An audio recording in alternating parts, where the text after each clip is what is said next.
time for some R&R. This is for the readers and the real folk.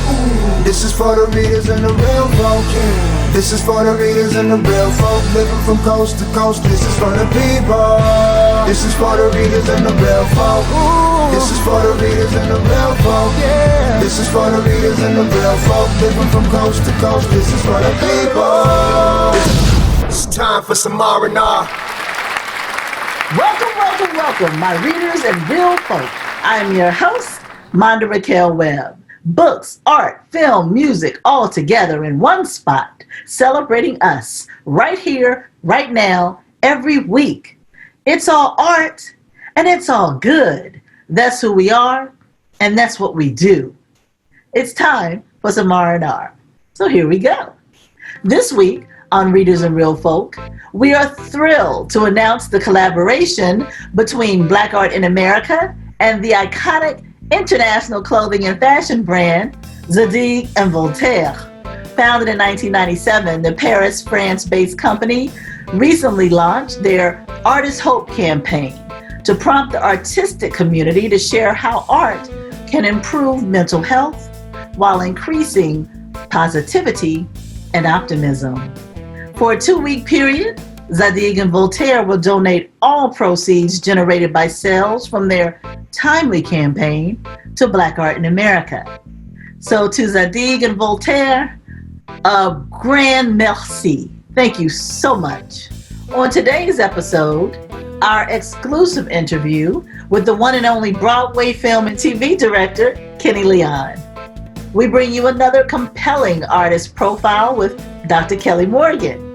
And make sure you stick around to the end as DJ Haas presents the worldwide premiere of the music video, Take a Knee, from R&R's own Swerve Birdsong, as he takes a knee for social justice against police brutality.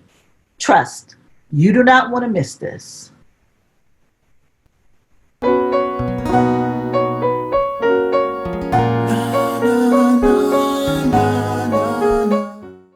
But before we jump into the show, it's Art from the Start, where we showcase an artist's work available at blackartinamerica.com, the leading online portal for African American arts in the nation. This week's image is Stay Woke, Stay Standing by Zoya Taylor. Taylor has a highly individualistic style with work that draws upon a recurring cast of characters drawn partly from memories of a childhood spent in Jamaica. Hers is a world inhabited by wide-eyed waifs, world-weary grandmothers, wistful spinsters, braggarts, and rude boys. Taylor's characters exhibit a curious mixture of innocence and worldliness and embody the duality in human nature. And yes, you can have this treasure hanging on your wall. Remember, when you buy fine art from emerging and established artists at blackartinamerica.com, you can use our special Readers and Real Folk value code, which is R plus R5 at checkout, to get 5% discount. That's right, it pays to hang out with Readers and Real Folk. Kenny Leon is a Tony Award-winning Broadway and film director. He is the artistic director of Kenny Leon's True Colors Theater in Atlanta. His Broadway credits include the 2014 revival of A Raisin in the Sun, starring Denzel Washington, Tony Award winner for Best Direction of a Play and Best Revival, The Mountaintop, starring Samuel L. Jackson and Angela Bassett, Stick Fly, produced by Alicia Keys, August Wilson's Fences, which garnered 10 Tony nominations and won 3 Tony Awards, including Best Revival, the 2004 revival of A Raisin in the Sun with Sean P. Diddy Combs, and the 2014 premiere of Holla If You Hear Me. Leon's recent film and television work includes The Watsons Go to Birmingham and The Wiz Live, the NBC television special which starred Common, Amber Riley, Uzo Aduba, Stephanie Mills, Elijah Kelly, Neo, David Allen Greer, Mary J. Blige, Shanice Williams, and Queen Latifah. Hello, Kenny Leon. Welcome, welcome, welcome to Readers and Real Folk. How are you? It is so exciting to be with readers and real folk. You know, it's a blessing and an honor to sit here and talk to you during these interesting but beautiful times.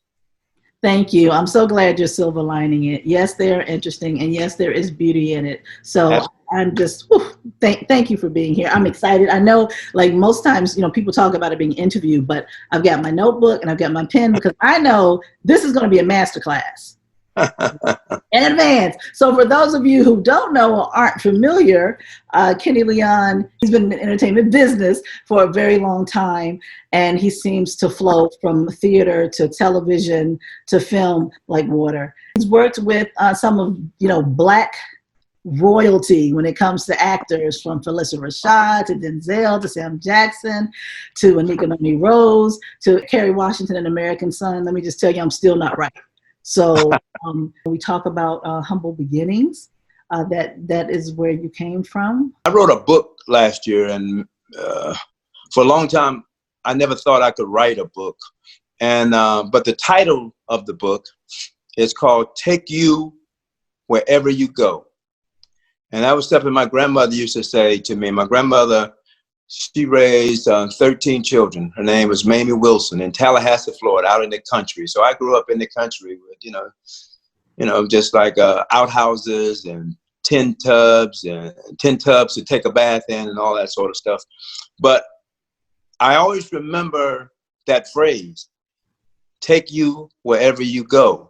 And it sort of helped me stay grounded, no matter how many Tony Awards that I may win, no matter how many Radio City music halls I may go through, no matter how many Broadway shows, no matter how many The Wiz Live or the Hairspray Live that I would do for television.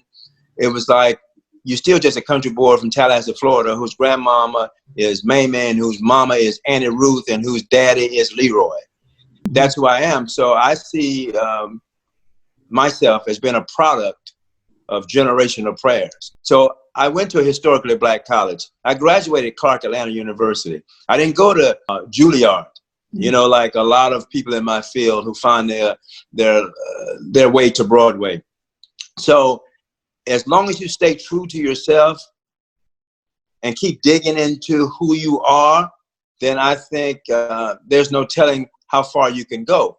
All we have as human beings to offer each other is our time and talent.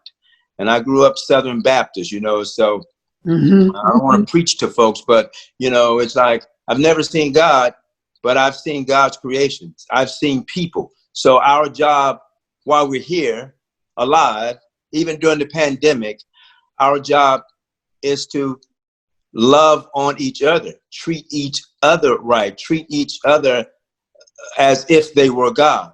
So I try to remember that most of the time, but I also remember that I'm human. So I slip every now and then. But I found my passion through storytelling, and I try to carry my grandmother's memory with me, because she died in 1991. She saw her first play in 1990. And I remember when she saw the play, it was a play called T-Bone and Weasel. And I'm in the audience, and my grandmother's watching the play. And during the first act of the play, I could hear somebody say, baby. No, don't do that. It was my grandmother talking out loud. She was taking the Southern Baptist tradition into the theater. And it was a theater I worked at, Alliance Theater, was a white theater. And at intermission, people would say to me, who is that lady talking out loud? And I said, that's my grandma, Mamie. Don't mess with her. The story is, when she came back in for the second act, the rest of the audience, everybody was saying, baby, no, don't do that. So it's like how that Southern Baptist thing rubbed up against the Jewish and the white thing, and we created something that nobody had. So she always takes herself wherever she goes. And so now, when I do a film or when I'm on stage on Broadway or regional theater, I'm always doing it for the people that were before me. I have people that I admire and who were part of my life, like the Reverend Joseph Lowery, who died last month. He was my first minister when I went to college in Atlanta. last year, when I came to town, I visited him. So I go to his home and I talk to him and sit there, and I'm like, wow, 94 years old. And he's just always been an inspiration because he showed me how you can combine the spiritual with the political, how you can live as a man, but also make your heaven on earth.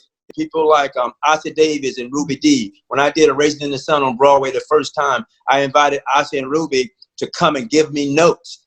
And they did. I've been sitting in the home of Harry Belafonte lately, because I would love to get his story on stage. But I love Mr. Belafonte because he was an activist and an artist, and he sort of rode those two tracks, and so I learned from him all the time. I still look up to him. My great friend August Wilson, I had the pleasure of directing, 3 of his plays on Broadway, and to spend the last few weeks with him and to get just mentored and just, he's mentored a lot of people indirectly in our country. There are people like Ruben Santiago Hudson, Samuel L. Jackson, Viola Davis, Angela Bassett, the Tanya Richardson Jackson. So many people. We would not even be doing what we're doing if it were not for the great August Wilson. So everything that I do, I'm remembering the artists that paved the way for me, or the people that paved the way,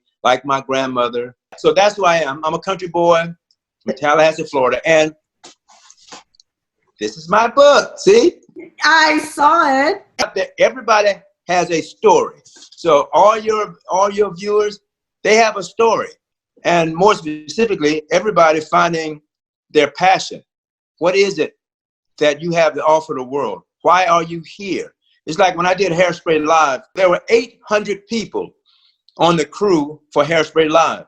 What does that mean? That means that there are 800 jobs. And a lot of, especially people of color, a lot of times we don't explore and research and understand what it takes to make art. So sometimes everybody can't be Beyonce. Everybody can't be Denzel. But somebody has to make the clothes. Somebody has to design the set. Somebody has to design the wig. Somebody has to put the earpiece in. It's so many ways to be involved in our industry. I work with extremely talented actors, but some are veterans and some are young. I did A Raisin in the Sun the first time with Sean Combs. How was that? Because he wasn't known as an actor, He was great though. But I give it the answer to that question is you're not going to outwork Sean Combs. You're not going to outwork Will Smith, who I worked with on a documentary last year. You're not going to work Samuel L. Jackson. You're not going to outwork Samuel L. Jackson. You're not going to outwork people. So that's the only thing you can control. There are talented people, and there are less talented people than you and more talented people than you. For Puffy is that it was his first play. And the first day of rehearsal, he came in and there was a story in the New York Post that said that we were getting ready to let him go because he didn't take it serious and he didn't know his lines. And the truth of the matter is, he was so naive, he not only knew his lines, he knew everyone's lines. Wow. And so I was like, wow. I said, see, they're trying to get us.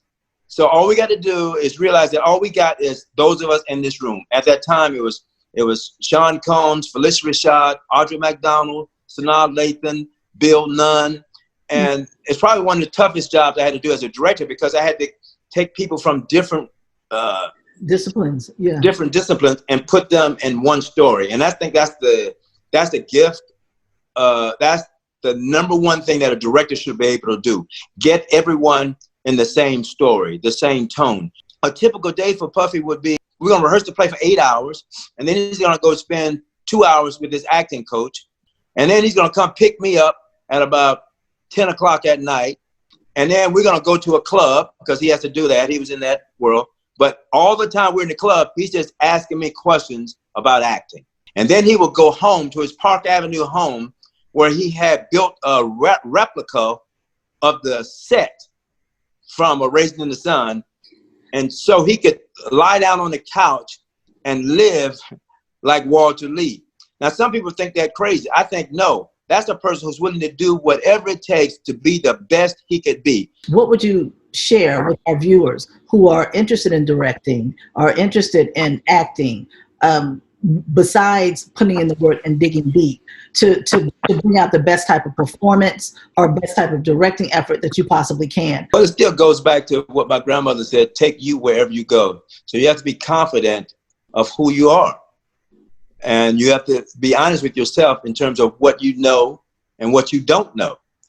The number one rule, and for me as a director, is, you know what, if you got the right actors in the room, then all you have to do sometimes is get out the way. So when you hire actors, see what they have to offer first. Don't even make suggestions yet. See what you got in the room.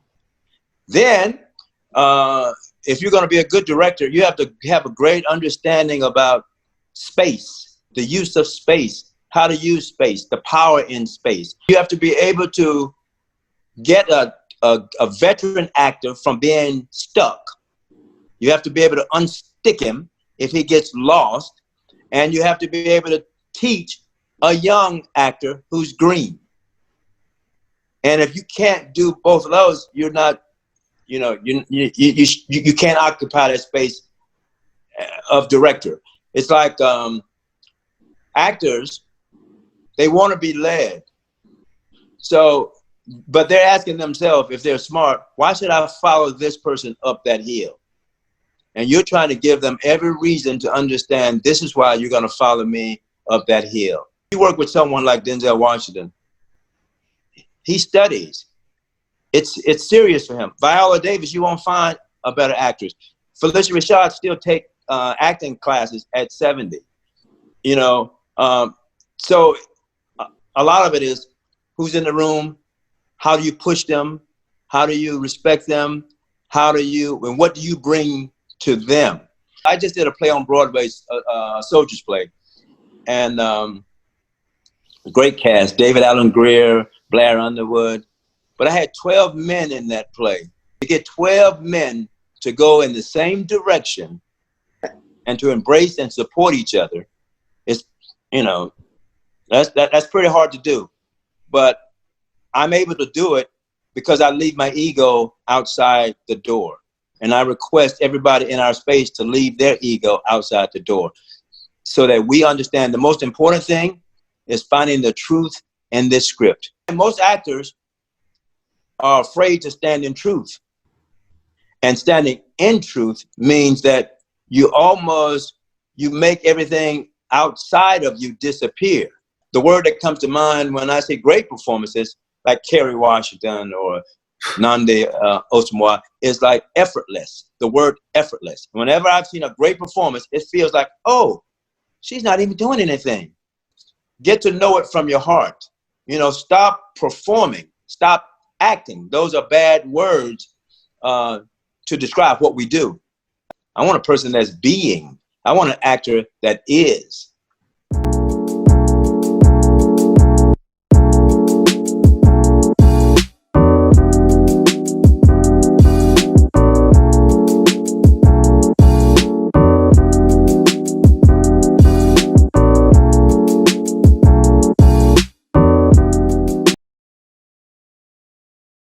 I am Dr. Kelli Morgan. I'm the Associate Curator of American Art at the Indianapolis Museum of Art at Newfields. I'm a critical race cultural historian, so my work really champions African American art. So I will get to it. When discussing contemporary art, specifically contemporary portraiture and genre painting, you have to know Kerry James Marshall. Marshall uses painting, sculptural installations, collage, video, and photography to comment on the history of Black identity, both in the United States and in Western art as a whole, and is well known for paintings that focus on Black subjects historically excluded from the art historical canon. Born in Birmingham, Alabama in 1955, Marshall grew up in Los Angeles.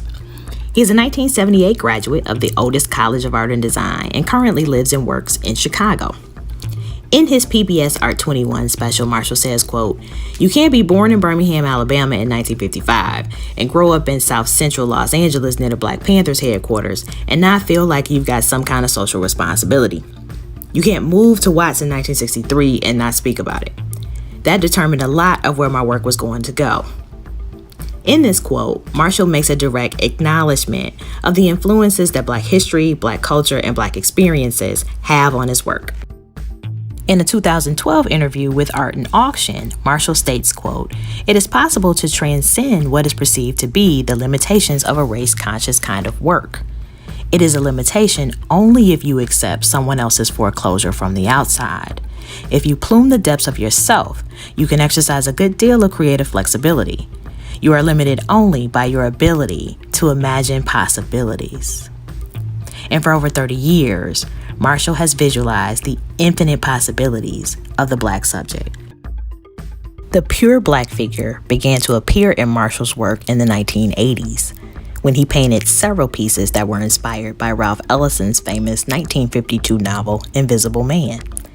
In it, Ellison expounds upon W.E.B. Du Bois's concepts of double consciousness and two-ness through a vivid fictional tale of how the concept of invisibility functions for Black people in American society. There is a scene in Ellison's novel where the protagonist is working in a paint factory that produces only white paint. Yet in order to produce the best white paint or the whitest white paint, he and other workers have to add black ink to the paint while it's still mixing. This particular scene influenced Marshall's reasoning for using straight black pigment to depict his figures. And at the age of 14, he claims that he vowed to never paint another white figure, and upon reading Ellison's work, he stated that he never wanted to add not even one drop of white or yellow to dilute the potency of blackness found in black pigment. Kerry James Marshall is by far one of the most important contemporary artists working today. So much so that work he created almost 15 years ago provides some much needed encouragement during our current COVID moment. In 2003, he produced a group of drawings depicting an exchange between characters from his Rhythm Master comic book series, where the female subject is desperately trying to convince the young man that everything is going to be all right, and she just knows it will. Pulling from the drawings, Marshall created this print in 2004, where again he employs a deep black pigment to illuminate the depths of black experience. And in 2008, he worked in conjunction with the Gap and the Whitney Museum of Art to produce a t-shirt that espoused the same hopeful belief. Now, of course, Marshall was not the first or the last artist to lift us up with this particular message. In 2015, Kendrick Lamar gave us all life with his impactful album To Pimp a Butterfly, whose hit single Alright quickly became associated with the Black Lives Matter movement, which was in full pursuit of human rights for all Black people, no matter your skin tone, age, class status, gender, or sexuality. Founded by Patrice Kahn Coolers, Alicia Garza, and Opal Tometi, Black Lives Matter continues the historical traditions of Black women's affirmation of our humanity, our collectivity because of our differences, and most importantly, the ways in which Black women have always fought for justice, beginning at the margins of the margins. Hence, much like Marshall's female character, Black women have worked and are continuing to ensure that we will indeed be aight.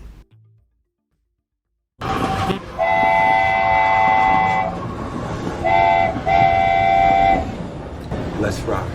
Take this.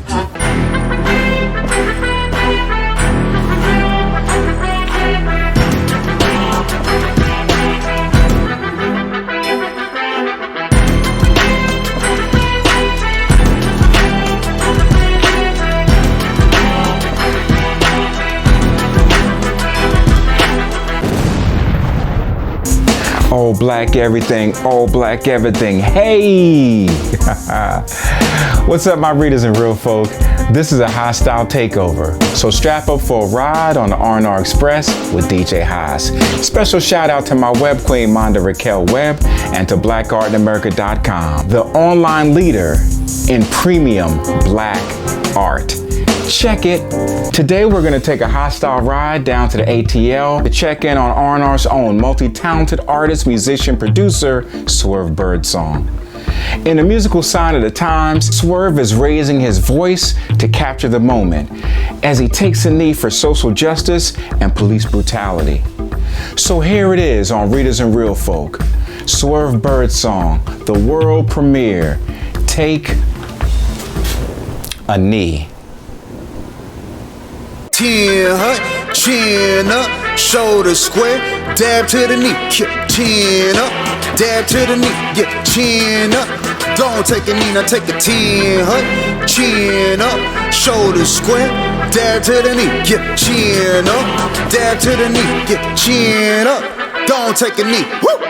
I went from black stripes in the chain gang to black eyes, see the gold shine on my face chain. I was chain gang dreaming, thought we had pain leaving. Yeah, y'all feel that celebration. The same road that tied us down is now our elevation. Same folk that hate us celebrate our coronation. If I wasn't black, I'd still do it for the nation. We went from loose to gold loops and black coops, tap dance to the Black Panther, black troops. From AI to Answer Jordan, black shoes, to Kaepernick, now LeBron opening black schools. But when black lives matter, all lives matter, stop. Blue lives matter, black lines flatter, stop. All lives matter, no, our lives matter, stop. Now how that look? Funny you ask, take a 10, chin up, shoulder square, dab to the knee, chin up, dab to the knee, yeah, chin up.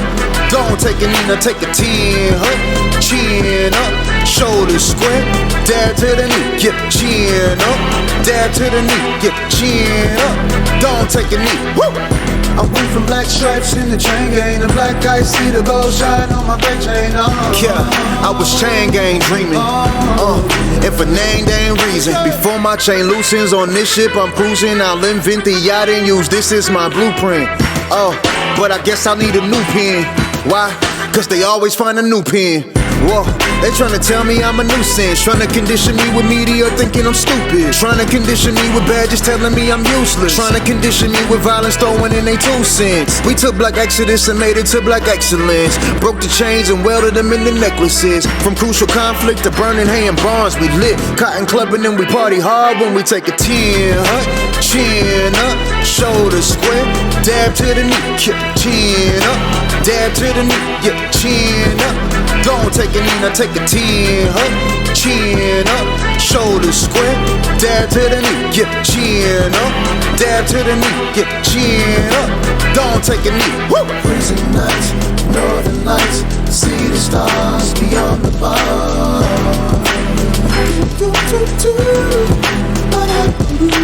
Prison nights, northern lights, see the stars beyond the bar.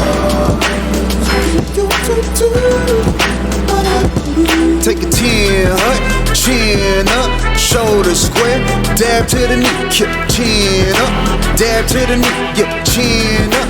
Don't take a knee, now take a 10, chin up, shoulder square, dab to the knee, yeah, chin up, dab to the knee, yeah, chin up.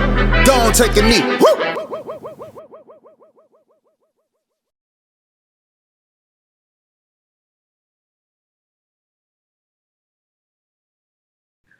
Well, that does it for this week's edition of Readers and Real Folk. Remember, join us here each week at blackartinamerica.com for new episodes. And don't forget to type in the R plus R5 value code for 5% off at checkout when you shop for fine art at blackartinamerica.com. Until next time, this is your R&R host, Monda Raquel Webb, wishing you art, peace, and love. This is for the readers and the real folk. This is for the readers and the real folk living from coast to coast. This is for the people. This is for the readers and the real folk. This is for the readers and the real folk.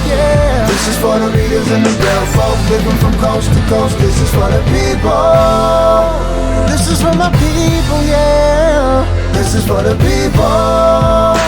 This is for my people, yeah. It's time for some R&R.